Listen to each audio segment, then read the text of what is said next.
Have you ever been told there's a 7-year tribulation coming?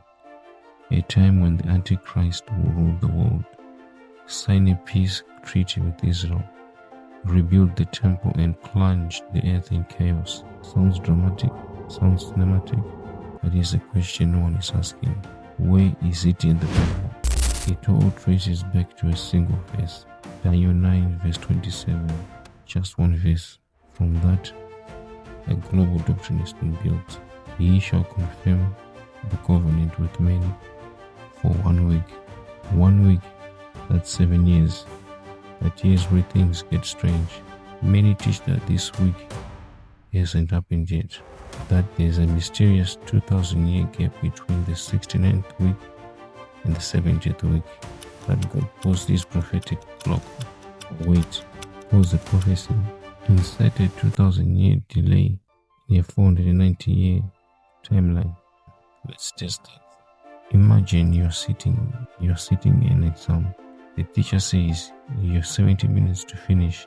You get to minute 69, and then he says stop.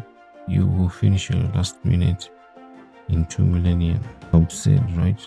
That's exactly what the gap theory does to the prophecy of Daniel. But it gets more shocking. That verse, Daniel 9 verse 27, it's not even talking about Antichrist. The He who confirms the covenant isn't a figure. It's not some mysterious beast. It's someone we know.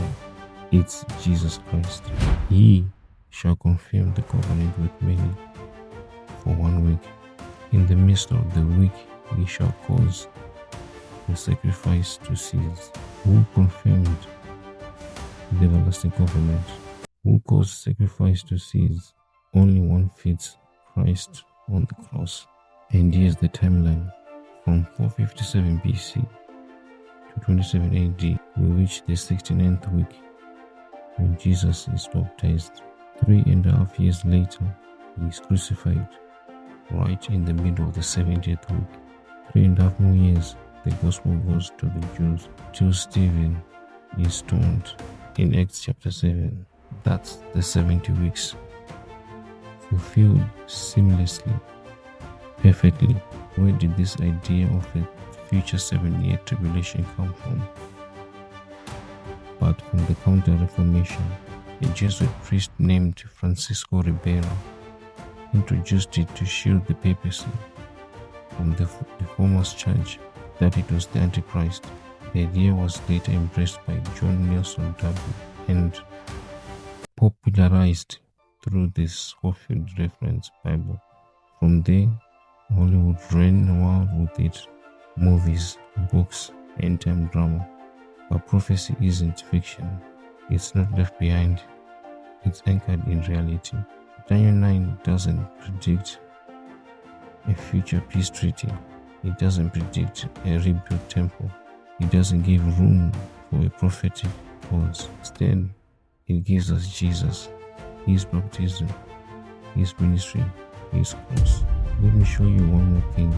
In Daniel chapter 8 verse 14, we read, "Unto 2,300 days, then shall the sanctuary be cleansed." This is the longest time prophecy in the Bible. And guess what? The 70 weeks are cut off from these 2,300 days. They don't float on their own. They are the beginning. That's like slicing the first 490 grams off a 2,300 gram loaf of bread.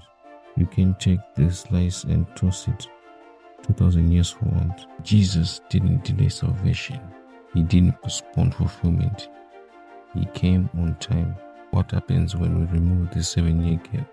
Everything starts to make sense. No need for a rebuilt temple. No need for endless speculation. No confusion over signs and treaties. Just Jesus, just the gospel, just the cross at the center of it all. The enemy wants us looking forward to an Antichrist. We forget the Christ who already came. He wants us distracted by drama. We miss the deliverer, but not anymore. It's time to reclaim the timeline.